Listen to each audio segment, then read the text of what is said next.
So hello there, everyone, and welcome to Happy Life Habits Inspiration Point, Series 1, Episode 2, Anuj Shah, the Zen Pharmacist. So that's going to be our session today. Can everyone see my screen okay? Brilliant. So I will just take you through the format for today.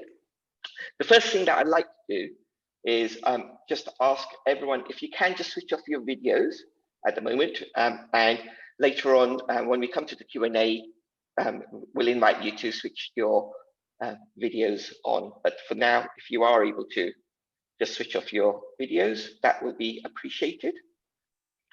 And the question that I would like to ask, which I like to ask in every Happy Life Habits session, is using a scale of 0 to 10, where 0 is not very happy, and 10 is you're very happy, but not using the number 7, but able to use fractions. Right now, just take a moment to check for yourself where you are on that scale. And if you want to just drop that in the chat of where you are, 0 to 10 on your happiness level, that will be great for you to just check in. And a reminder to everyone who's new to this, this scale is your own scale. Everyone's number will be different. So some people might have a lower number today, some people might have a higher number, but your number rate might be a different number for someone else, and it might not be innate for them. So it's just for you to be aware of where you are at this point in time. So that's what we would like you to do. The next question I'd like to ask all of you is, for those of you who are regular visitors or have come to Happy Life Habits events before, really warm welcome and great to see you all again, and appreciate the support that you're giving to Happy Life Habits and being part of the community. And for all of those who are first time coming to Happy Life Habits, again, a warm welcome to you. Thank you for joining us and being part of this community. And if you can, in the chat, maybe just write where you heard about today's event from and where in the world you are. I am aware we have a few people, or at least one, who is outside of the UK, but some who are outside of London. It would be great if you are able to just drop in the chat where in the world you are and how you heard about today's event. That'd be brilliant. Yes, we've got Rajesh in the USA. He is the middle brother. Chantel in London, she's part of our Happy Life Habits community. Great. We have, I'm aware we have Birmingham. Okay, so Neer's heard by word of mouth, he's part of the community as well. Excellent. So to those of you who are new to Happy Life Habits, if you can use the chat function and just drop where you heard about today's event from, that'd be appreciated, and where in the world you are. Great to see you again, Nina. Glad you were able to join us today, and it was lovely catching up with you earlier in the day. Okay, yes, Vigil, St. Albans, she'll be one of our speakers in November, and Chantel is on the line as well, and she'll be our speaker next week, so I'll introduce those guys towards the end of the event. Okay, that's great, thank you. So we are sharing the ground rules. So this session, as I mentioned, is being recorded. If you could put your mobiles on silent for this duration, if you could stay on mute and keep your videos off, and at the appropriate time at the Q&A, we'll allow you to come off mute, switch on your videos and ask questions. And at that point, you can either put a question on chat or you can directly ask it. So that is all good there. And just an introduction to those of you who are new to Happy Life Habits. My name's Anuj Shah. I'm a happiness coach, certified in the science of happiness. Through Happy Life Habits, I positively impact people's happiness and well-being levels. So this is the stuff I love to do. Happy Life Habits has launched this project called Inspiration Point. And this is really about, during the times we're in, and especially during these colder winter months, having an opportunity to be having the opportunity to be in an environment which is inspiring, positive, extraordinary people sharing their journey, their challenges, turning points, daily habits, and learning through personal development, happiness, and spirituality. It's about, the difference between ordinary and extraordinary is just that little bit extra. And it's this little extra that all of us are able to do, all of us do, and just reminding ourselves of what that extra is. And really, it's about everybody having their own journeys and their own turning points and their own developments and habits, and sharing those and inspiring each other with that. That's what these sessions are about. The picture you see there is in Bryce Canyon in the USA. This is a trip we went on last year. It was the three families of my oldest brother, Anuj, who is our speaker today, my middle brother, Rajesh, and his family, who stay in the States, and ourselves, Shailene, and our family. Can you all see the screen? Okay. But can you see the slides? No, there isn't any. Okay, let me try again. That is interesting. Okay, let's just try that again.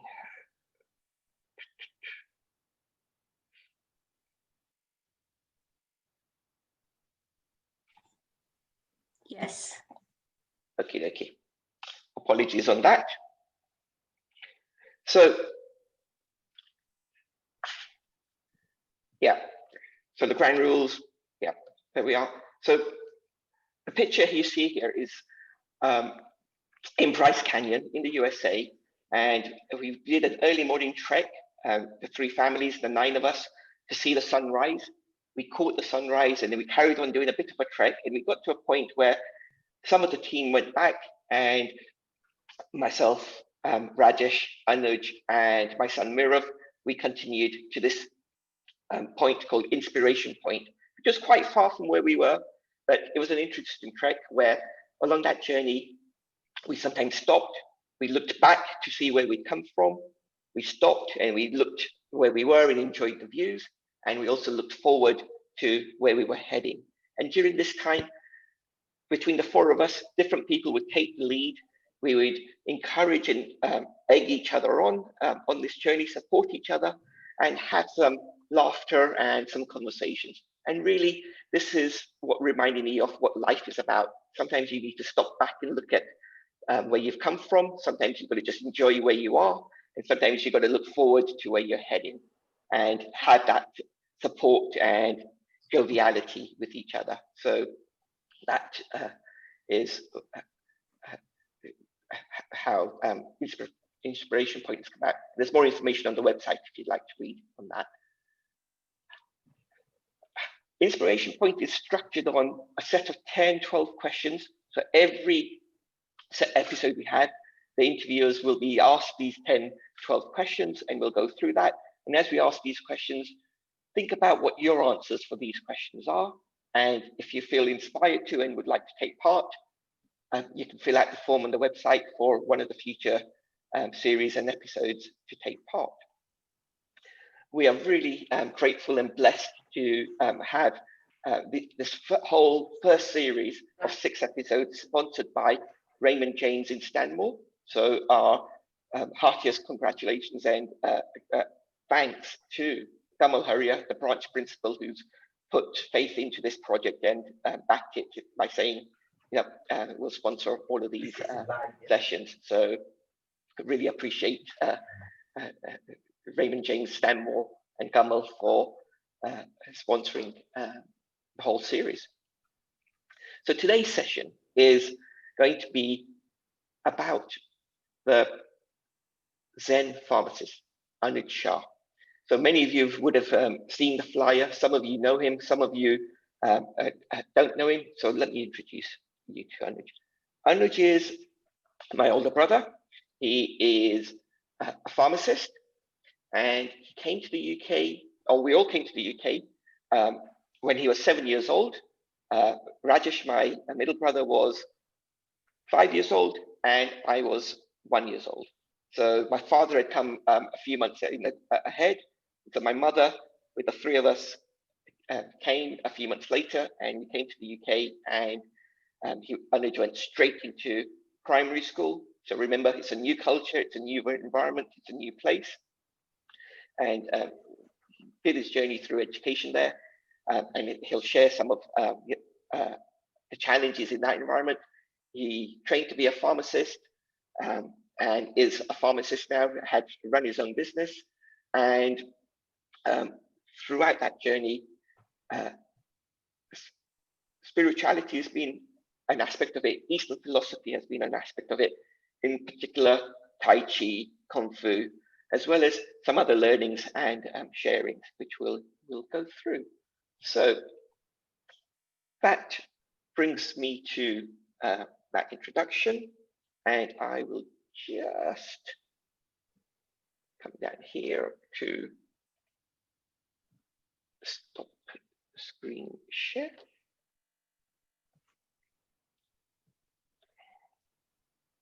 And start by asking,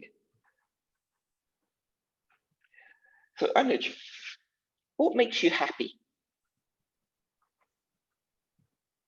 Shailene, you know what? I think everyone knows what makes them happy, because that's when they feel like I am feeling right now, actually. Excited, so impressed that so many people have joined in on this call. One of the main things that makes me happy is being in the company of people who make me feel at ease, relaxed, and energized. Energized is really important, because you know we tend to lose a lot of energy on negativity. So being surrounded by positive people is really, really good. And I tend to spend a lot of time with more time with people I know where I'm going to be feeling well. Spending quality time with family, friends, and importantly, special me time for myself. Yeah. I like to spend a lot of time just wondering, just being with myself. That's really important. It's also important to have the freedom to do what you want to do. I know in these times it's really difficult because the government's controlling us, but they're right as well. Really pleasant thing happened to me over the weekend. Actually, it was last week. Is I went to visit a cousin of mine, a cousin of mine, and a new baby daughter. And just seeing that smile from her, Ava, that's her name. That was just beautiful. You know, it was just lovely. And this morning, I don't know, in our family WhatsApp group, they put pictures of these newborns. We've just had newborns come to our families, and the pictures they put on, there's not a few pictures, but it was just worth seeing them. These actually, they were from Australia, a lot of them, or three of them in fact. So that was nice to see that things like that really is nice. It's connecting with people, and especially new ones. Okay, so just to capture some of that, so it's being in a community and with like-minded, positive people, and that be family, friends, and other communities. It's also at the same time having some time for yourself to reflect and do the things which are important to you, and the joy of the smile of a baby or a young child. How old was the baby? Probably 3 months. Wonderful. You know, so they're just beautiful, innocent smiles, you know, just lovely. Yes. I think it lifts all our spirits up. Yeah. Excellent. There was one other thing you had shared with me, which was reading. Yes. I do like to spend a lot of time reading. I've been doing that for a while. I tend to pick up books on philosophy, religion, health. It's just something I've had from the beginning, from an early age. I think it started when I was 16 and got introduced to martial arts. Mhm. Okay, we'll come on to that in one of the other questions, but that's a good connector. What are you currently doing that inspires you? Well, currently, I am looking at sort of reading on health and well-being, which I need to anyway for my profession. Recently, I've been working in town, so I go by tube, and I utilize the time on the tube just to sit there and do some breathing exercises on the way down. It just mindful breathing. I thought, let's utilize the time. So that's just one of the things I tend to do. Plus, I tend to get a lot of time off at the moment. So what I tend to do is use that when I'm on my own, just sky gazing. I think that's the best way to put it. It's just looking out of the window and just looking at the sky. Spending 15-20 minutes, just that. So yeah, I remember when we were younger and in the garden, the sky gazing was an aspect then, but I think you had called it cloud busting then, if you recall, where we had to cloud vaporization. Yeah, it's a nice game to play. It's lovely, but it's just great to see some of the patterns and just see how you could maybe control the clouds. Yeah, and I think that was partly a technique to calm me down and keep me quiet, where he asked me to lie down, look at the cloud, and try and bust that cloud and focus on something. And it was a fun game. I managed to bust a few clouds. It's interesting. Yes, it's a powerful game. Yes. They also, I think, bring through the magic of nature as well, when we look in awe at the sky, the galaxies, the mountains, the country, and that. And actually, yeah, I'll bring in the Bruce Lee aspect on this one. So we'll explore a bit more on the Bruce Lee side and the Kung Fu in a moment. But there was a scene on the weekend, Anuj and I were discussing about the Bruce Lee films and Enter the Dragon. And it was a scene where Bruce Lee's teaching one of the younger students, and he's pointing his finger and away, and the student is busy looking at the finger. And Bruce Lee, pats the guy on the head and says, don't focus on the finger. While if you're focusing on the finger, you will miss the heavenly glories, or something to that effect. And the message there was, not to be busy caught up focusing on the finger, but see where the finger is pointing to, and look at that. And often, this day and age, we are busy with our heads down in our phones or in our devices, and not stepping up and looking up at the heavenly glories that are there. So, okay, brilliant. That's cool. Anything else you want to say about things that are currently inspiring you? No, I think that's what I needed to say there, unless you can come up with something else. There was one that I wanted to do. You mentioned about learning about health and well-being and incorporating that into your work stuff. And I remember many moons ago, after yourself, myself, Raju, my cousins Ajay Niraj and Nilesh Mama had gone on the Tony Robbins Unleash the Power Weekend retreat. The second time Tony Robbins was in the UK, and the 6 of us had gone on that. Ajay Niraj were teenagers, and it had I think a fantastic impact on them. All of us, I was in my 20s, you were late 20s, early 30s, and had a massive impact on all of us, that experience. And from there, a few years later, you did an NLP course with Paul McKenna and Richard Bangler. what was the relevance of that with pharmacy? Actually, there was no relevance with pharmacy. It was just a neuro-linguistic programming course on hypnosis. But I utilized the techniques that I learned there at work to help patients quit smoking. I mean, it was just, you just found something that was helpful, I thought was helpful, and it helped. It helped a few strugglers to quit smoking. So that's how I utilize that, yeah. So you learned something in one environment and applied it into this environment of pharmacy to serve your customers or patients. Yes. Fantastic. Okay, now I think we're going to get onto the real depth of, what's your journey been? What are some of the challenges and major turning points you faced?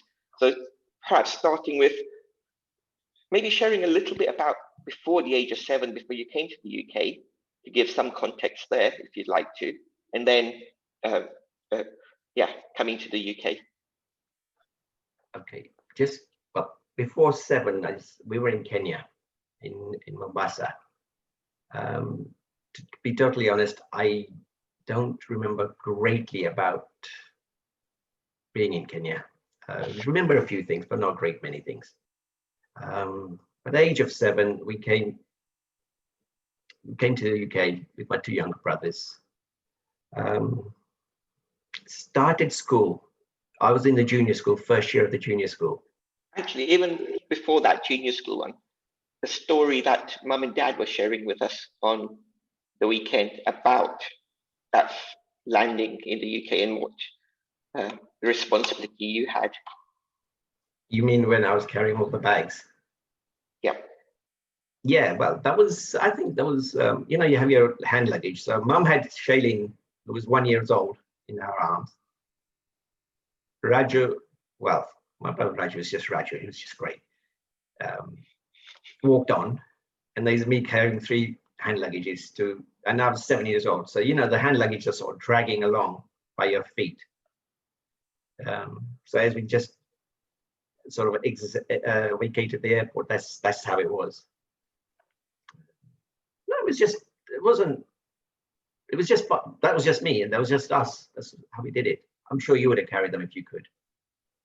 Maybe, but I think, as I will share later on, I think a lot of the stuff that I've learned on leadership, kindness, service, respect has been from the model that you set, the role model you set, but we'll explore that and share that a little bit more. So just to give everyone else some other context on this. So Anuj is the oldest from both my dad's side and my mother's side of the family. So in that way, he's the oldest of our generation. And the first one, we came here in the early 70s. So the first one who's from that generation in this country, growing up here and facing some of the challenges which we'll share. And the first one out of that peer group to go on to higher education and so forth. So in a way, setting the standards, but pioneering the way for many of us to follow as well, and learn from your experience. So yeah, if you want to carry on with the school scenario. Yeah, age of 7, come to school, go to school first day. You walk into the classroom and you notice 30 white faces. Fine, a lot of them accepted you, a lot of them didn't. I mean, there were some good friends there, and there were some people who sort of, well, there was a lot of racialism going on. And we used to get into scuffles quite a lot, myself and Raju. We wouldn't stand for nonsense. And to be honest, we were probably the smallest in the school in our height. And we were probably the ones most standing out because of our color. But yes, we stood up for ourselves. We got beaten up. We beat people up, but that's how it was. we made friends as well. There were some very good friends along the way. So you know, it was a mixture of things. In the 70s, early 70s, I don't know if you know, but there was, I think it was the National Front League, and 7-year-olds don't know what National Front is, but some of them in my youth school were aware of it because of their background. But that's, as I say, we grew up with that. I think then just going along in junior school, I think it was, you started gaining respect from some of the children. I think it was at age of 10. I think that was quite a change, where for some reason I got into the football team. And it was like the first Asian in the football team, school football team. And you could see people coming to respect you when you're playing and so on. So it was that was nice setup there. Yeah. And I remember when I went to that primary school, going into the dining hall, and there was your picture of in the football team up on the wall, and feeling so, you know, proud of seeing my brother there in the school football team. So yeah, and that also during that time, I think you were the one who shared sports with us. So there was football, badminton, and table tennis on the dining table at home with books put there, playing away table tennis hours upon end. Yes, that was fun. And also we used to play chess. I think once we got into senior school, or I went into senior school, we used to rush off home to come and play chess with Raju. I think, Shailin, you were a bit young then at the time for chess, but Raju, we used to have good battles in chess and table tennis and most sports. We used to have good fights as well, because that's the only way we grew up. Yep. Yep. And okay, so that's cool. So going from junior school, age 10, 11, to secondary, you know, in this day and age, you know, the parents have open evenings to go to, take the kids around, you know, by car and visit all of these schools, have lovely brochures to look at and a lot of choice. You'd been in the country 3-4 years, 4 years, maybe 5 years. And mum and dad were, you know, busy working. How did your secondary school of choice and that journey happen? Choice of secondary school was just by listening to what my friends were going to be going. They were going there, so I said, okay, that's where I'm going to go. Not knowing that there's a good school, bad school, but that didn't matter at that time because they're all good schools as far as I could see. And there was an open evening, so we decided to go to this open evening, and it was my dad. I had to meet him at Mill Hill Broadway. We were staying in Mill Hill. I had to meet him at Mill Hill Broadway. So bus ride to Mill Hill Broadway. I met him. He came straight from work. He hadn't eaten, and this was probably about 7:30. And then we asked the bus driver, you know, we want to go to this school to see the open evening. It's called Mount School. The bus driver gave us the wrong direction, sent us to Orange Hill, the other direction. And then obviously that delayed everything. We were late. Eventually we were late. We got to the school, but we were late. We missed the open evening as such. But one good thing turned out of that is we met the headmaster. He showed us around. I think I did get into good terms with the headmasters from there. And that was 10 o'clock at night, 10:30 probably. All the parents had gone home. All the kids had gone home. It was just me, my dad, and the headmaster there. So we saw the school. Then we walked back along the track, 3-mile track to Mill Hill Broadway, and a bus ride home. So that was our journey to the senior school. First day seeing it.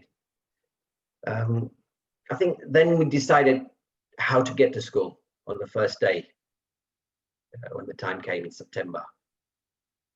and I sort of made friends with some senior students who were going there to show me the direction to get to school. So I went with them on the first day, and after that it was just going with making friends in the school, and whoever lived locally, we used to go together.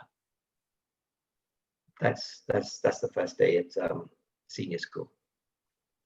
So there wasn't a lift to the school No. by the parents. There wasn't necessarily a carpooling or a friend circle that you had to use your initiative and arrange with a few people who you knew were going from the neighborhood and arrange That was, to go yeah.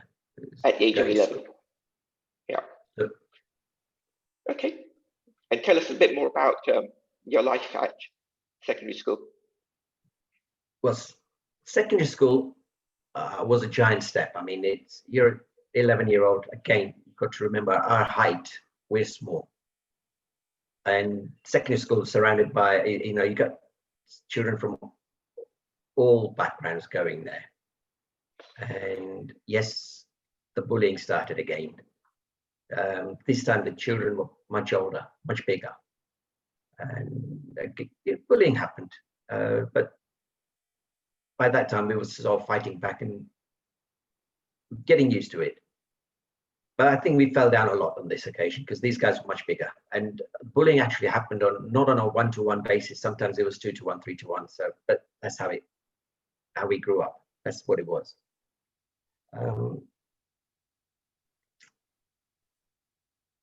Some friends there sort of showed respect. I gained respect from some friends because I stood up for myself. And Raju was there. When he joined us, he sort of stood up. That was that. And then I think one of the things we started, I mean, in senior school, we had a few more Asians, probably 5 of us in total. And we started an after-school club where we played a lot of sports, badminton, table tennis, chess. We did the homework there as well. So we used to get one day a week, we used to do sports there after school, and we just created that atmosphere there. Which was fun. Brilliant. So you started those clubs up in the school? It wasn't myself, but it was instigated between myself and fellow students. Fantastic. Yeah. Okay. Then the further journey as you became O-level GCSE age. Yeah, well, GCSEs, I said 6 GCSEs, passed them, and then set the A-levels or started learning A-levels. At GCSE, I wasn't allowed to do English GCSE, O-levels rather, that's what they were called at the time. I was in a lower English thing, because obviously it was the second language for us.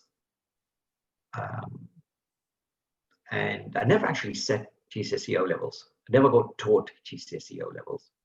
And when I was doing my A-levels, one of the English teachers said, right, we'll spend half an hour a week in the library teaching you how to pass English O-level. So that's my English studies. That's what it was. I failed. Passed on actually, I didn't fail. I gradually increased my grades. I took it in November, I took it in January, June, and then again in June. But I got good A-level grades, so that's counted. Yeah. And around that time as well, age 16, one of the things you were doing was a Saturday job at John Lewis. So Oxford Circus, that's where Dad used to work. So yes, very fortunate to get that. And it was only half a day. It was great. It was good to take that half day, go to work, earn some money, spend some money. Yes, it was fun. And it was good meeting different people there. Yeah. And some of that money that you earned there, you started, if I remember correctly, exploring and learning martial arts. Yes, at the age of 16, I found a martial arts club in Finchley. It wasn't nearby, it was quite a way away, but it was through friends. I had a couple of friends, with older friends, and yes, I started martial arts. And yes, paid through it, working on Saturdays, paid for the martial arts, basically. So, but martial arts, I was obviously, I started it because all the fights and things we were getting into. And I said, I need to do something to stop this. To be honest, once I started the martial arts, it wasn't the fighting. It was something different. It was, you learn things like focusing, balance. And to be honest, I'd never really got into a scuffle after that. I never had to say to anyone that I did martial arts. And you know, you learn new skills, but it wasn't all martial arts. We learned about breathing.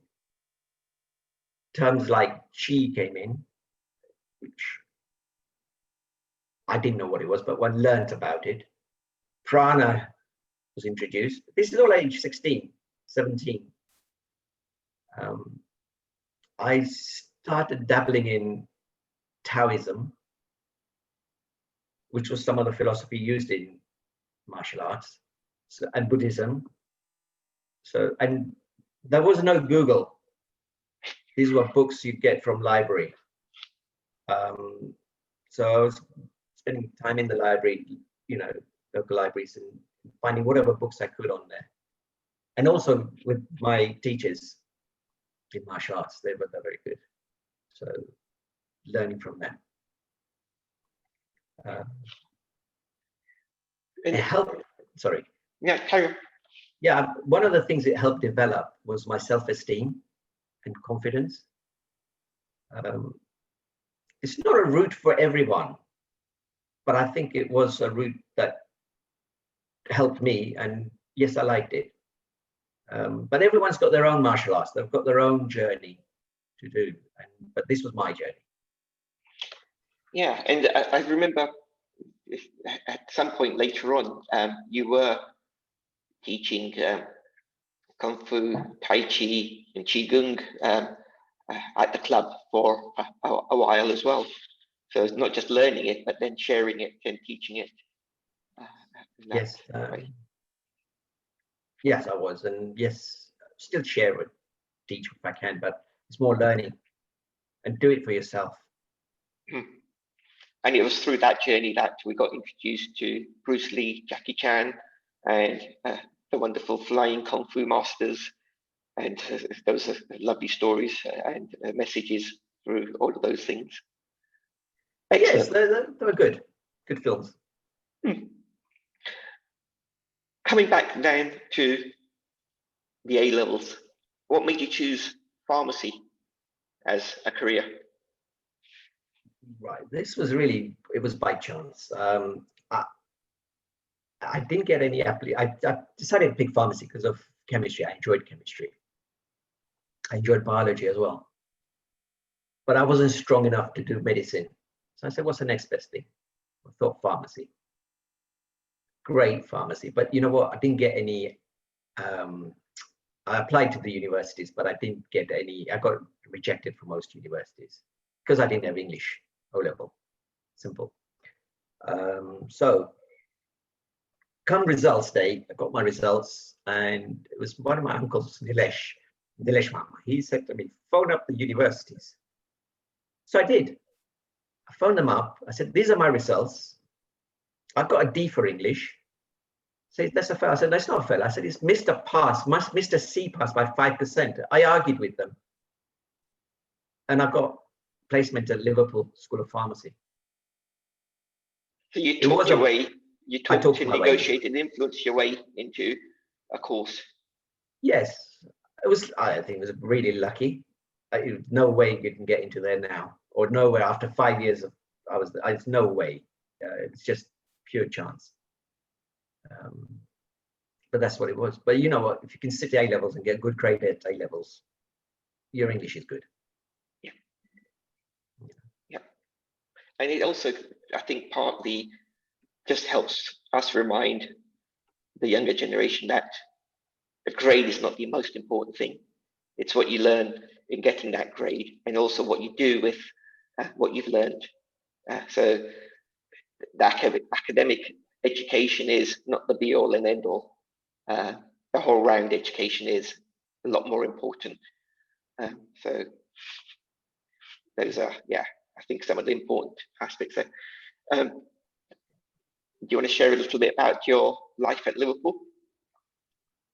Liverpool is a city of culture now. Highest COVID rate, by the way. But at that time, there was Toxteth riots just before I got there. So, you know, there was a fear of going there. But yeah, and I've got to Liverpool. But one of the main things I liked about Liverpool was the library. And the books they had. I mean, it wasn't learning about pharmacy generally. It was the books they had on philosophy, psychology, Greek mythology, Hindu mythology. I just couldn't believe it. I just said, this is an eye-opener. And I just started spending time in the library reading books on those subjects. Got introduced to Carl Jung, Freud, more Jung.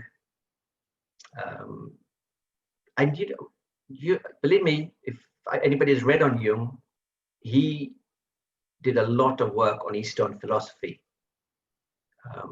And that somehow that had a good connection with my martial arts. So this as well, a dog-eared copy of Zen and the Art of Motorcycle Maintenance, which I found recently, which I dipped into, and I remember having this passed to me in my genes to have a read off. So that's the original, Shay. That's the original. Yes.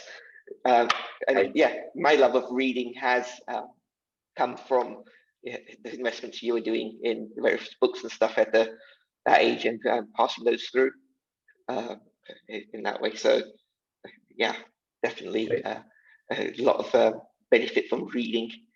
And I'll do the plug. So we have a Happy Life Habits book club. Anuj is part of that. Some of the other people on this call are part of that. And we are working through Jay Shetty's Think Like a Monk book that's just been released, and learning as we go through the process and enjoying the process and taking some of the collective ideas we have of what we've interpreted from it and sharing each other on that. So very powerful to partake in reading and then apply those things that are relevant for you from that reading, those things. Excellent. So you've finished Liverpool Uni and then pre-registration for pharmacists. What happened there? Well, I didn't get any placements in pre-reg anywhere. Standard story. So just before you go further, so can we just look at the signs? So English saying, don't go down this path. Don't university, you haven't got a place in. Don't go down this path. You've graduated now, but we don't have a job for you. So there's these obstacles which are being put up in front of you, yet you're maneuvering around them, going over them or going through them. So yeah. Let's hear about this one. Well, this was just, again, I phoned up Barnet General Hospital because I knew they took pre-reg students. I had applied, but they never replied to me initially. They were having interviews the next day, so I went there. They asked me questions. I said, I don't know the answer to these questions. They said, you've got the job. That's how it was. So I got my pre-reg training in Barnet General. And after that, started doing locum work as pharmacist, locuming for friends and other. And then you had your own pharmacy business? No, not yet. Then I met Sejal. Okay, yes. It changed life. So I knew I had to settle down a bit more. Bought a house, bought a business. had a business, ran it for about 25 years. It was a stressful time when I had to sell it. I didn't really want to sell it, but I had to sell it. But it was one of those where I learned a lesson that you have to let go of things. And yes, you know what was one of the best things I did is let go of that. Mm. So that's where I'm now. I'm locoming. Yeah, and that was a community pharmacy where you were in the heart of a community, serving them, and often doing deliveries to some of the elderly or the people who couldn't come to the pharmacy, dropping the medicines to them. And for those of us who've spent a bit of time in that pharmacy when Anuj has been at work, you can see the connection that you had with your patients and the conversations and the rapport that you had with them. And this went not just with them, but with your staff as well, where one time you were away on holiday, the shop had been flooded, and then how had that been dealt with? Yeah, we were on holiday. I think it was in America at the time, and I called home for some reason, and they said, "Oh, this is what's happened." I said, "Uh-oh, here we go again." And the shop had flooded while I was away, and I think it was my staff and my locum who, on the weekend when the shop was closed, had tied it up and cleared everything up, and actually saved a lot of the stock and made sure that the business was continuing. Yeah. I was impressed by what they all did. And that's when I was across the ocean. Yeah, and a lot of people could just take that attitude, it's not my problem, it's not my shop, and leave it and not bother with it. But obviously there was a sense of connection there, and I guess the way you had treated the staff and and made them feel part of the shop environment of the community is why they acted the way they did. And I guess also recruiting the right people in terms of mindsets and attitudes and so forth. Excellent. Good. So got a few more questions for those. We'll speed up the pace a little bit. So what are some of your daily habits and routines that support you?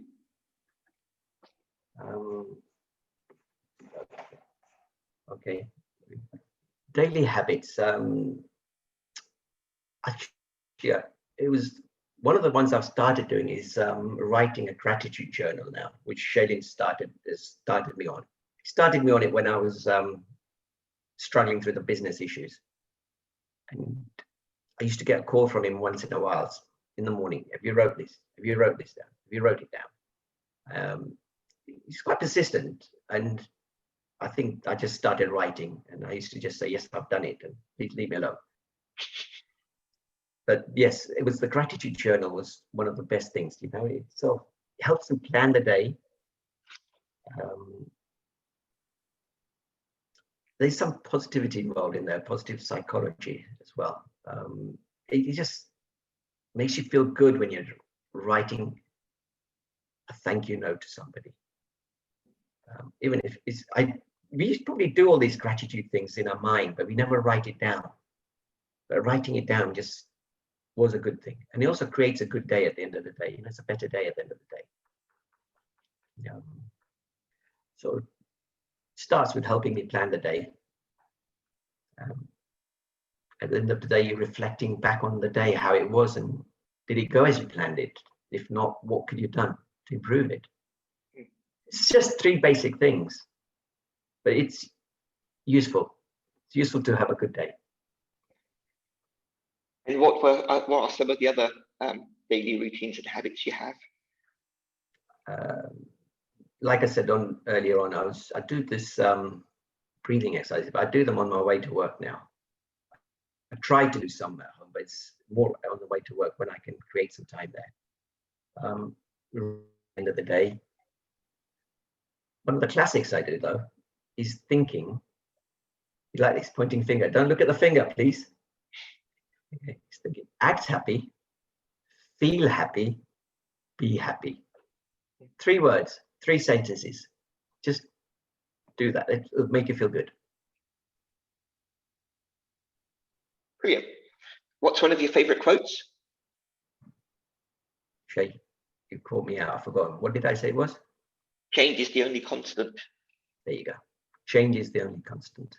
or it's the universal constant. I think I remember you sharing before. Yes.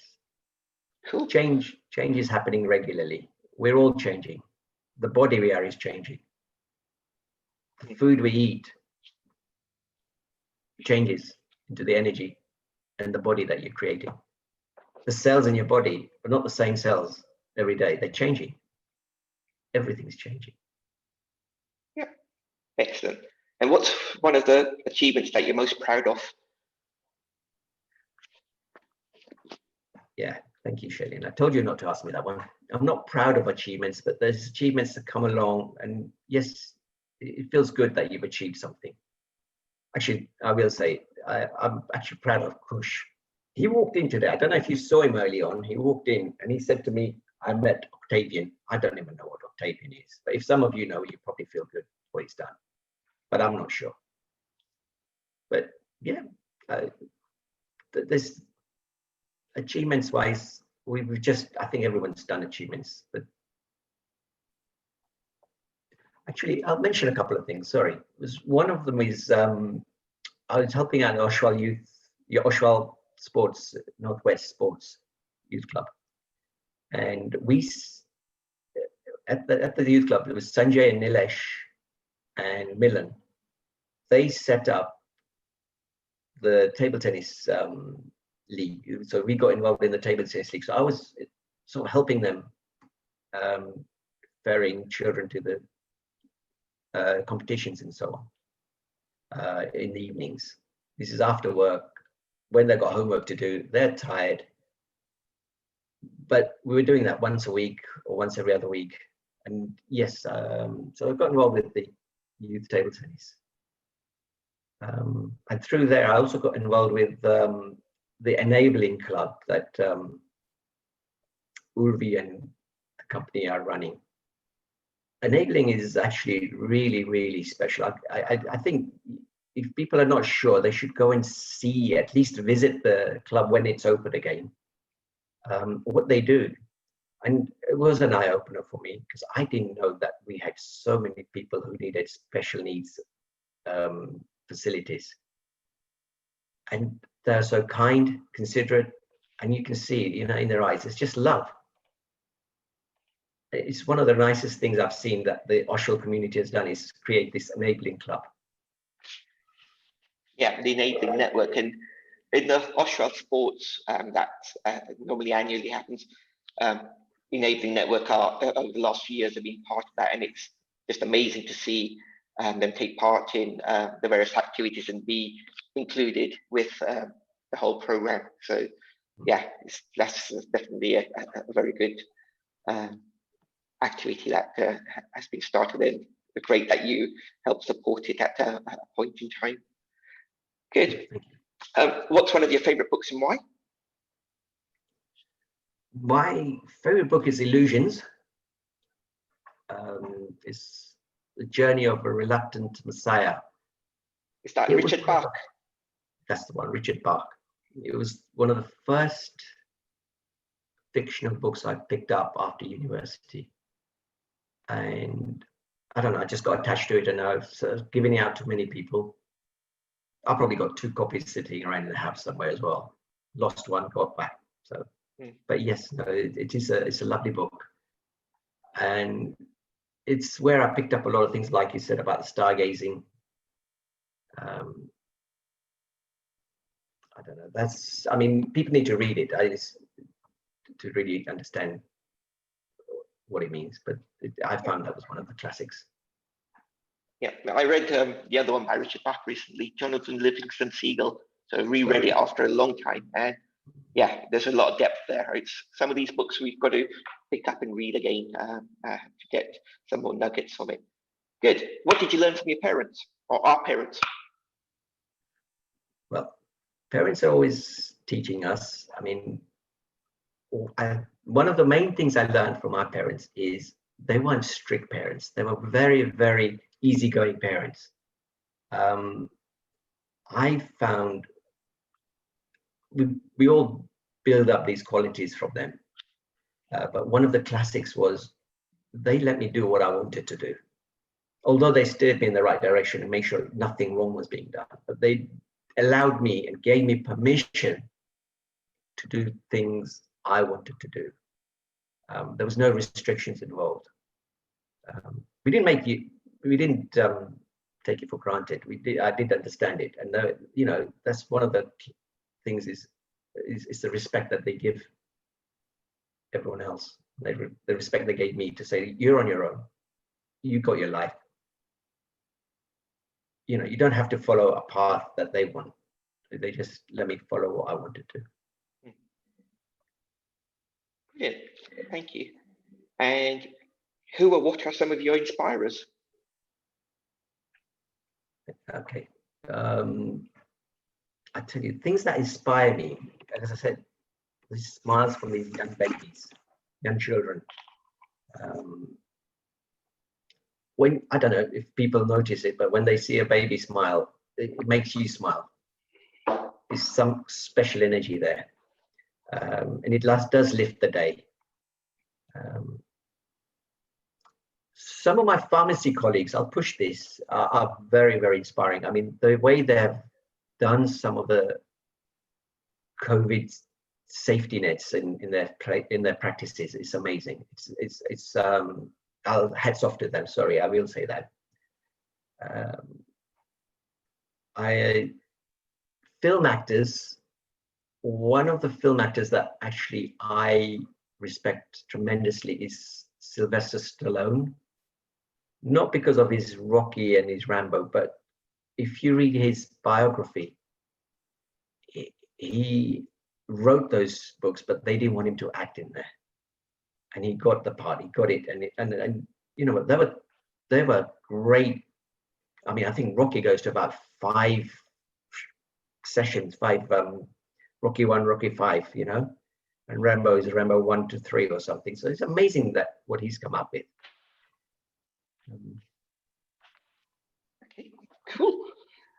Anything that you want to share that I haven't asked you? Anything else you want to share or answer that I haven't asked yet? Well, I'd like to say thank you to everyone who's joined us and listened in. And that's really all I'll say. Thank you. Okay, good. We'll open up for questions in a moment, so start thinking if anyone does have any questions. But I'd like to share a couple of quick things.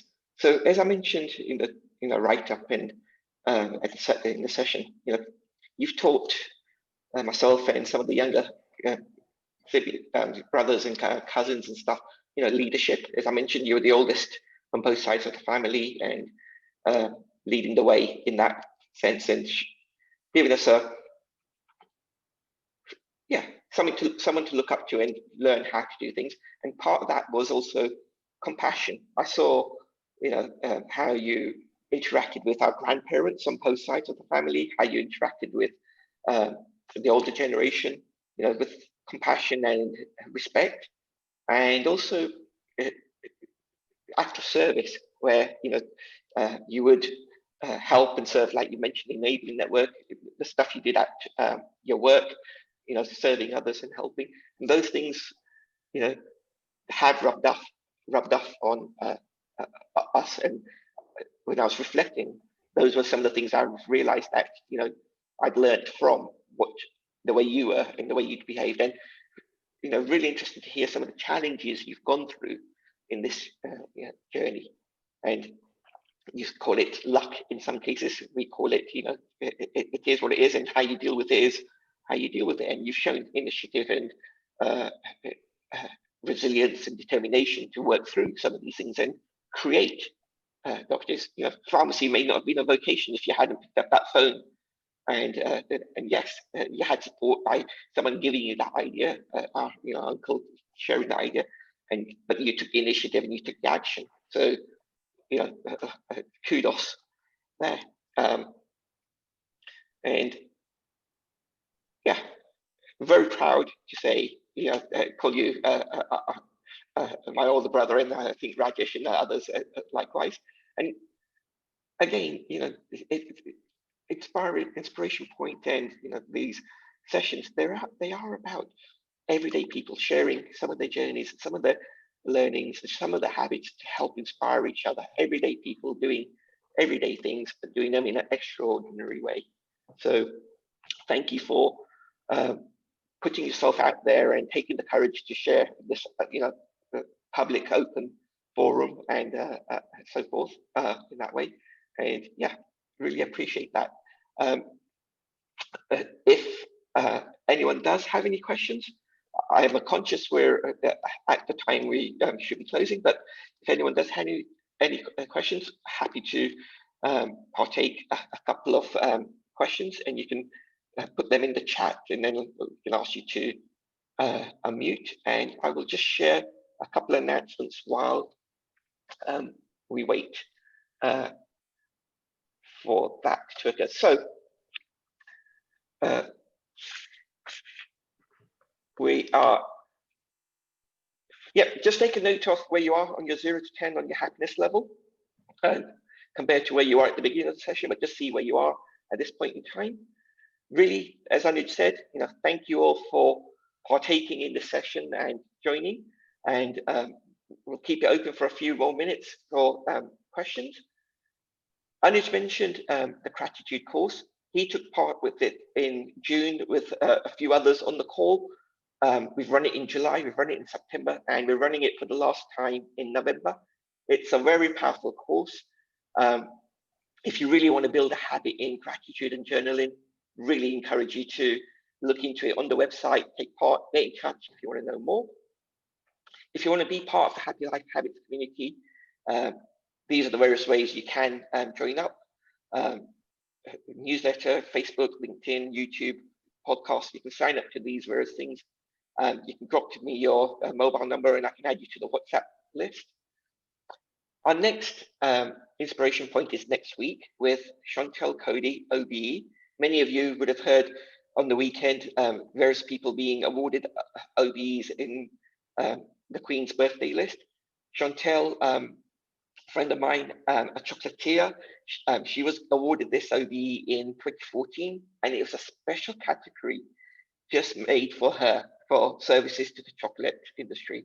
So that's something very powerful. Chantel was on the September course and made some delicious chocolate for us to celebrate at the end of the session, and she will share her journey of starting a chocolate company at the age of 23, building up, and circumstances changing last year where she no longer became the owner of this company that she built up, but continues her journey and inspiring others in the industry. So she will be with us next week. 20% of those tickets are already been taken. So if you are interested in joining that session, please do book up over the next few days and sign up. And then I will share the November sessions later on, but they will be on the website. This Saturday, we have a free workshop on gratitude, 90-minute workshop.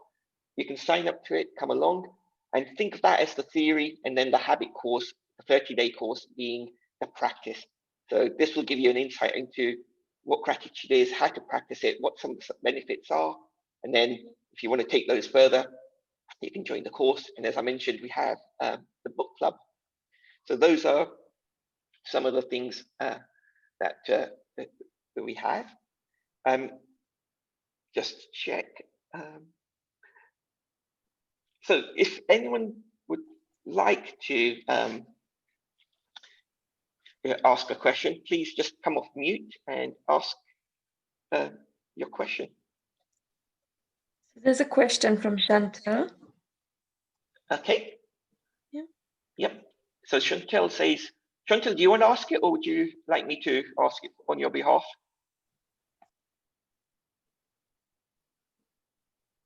Okay. So you described experiencing racism when you first arrived in this country and at school. Has this changed over the years, or do you think you have learned how to deal with it through your practices?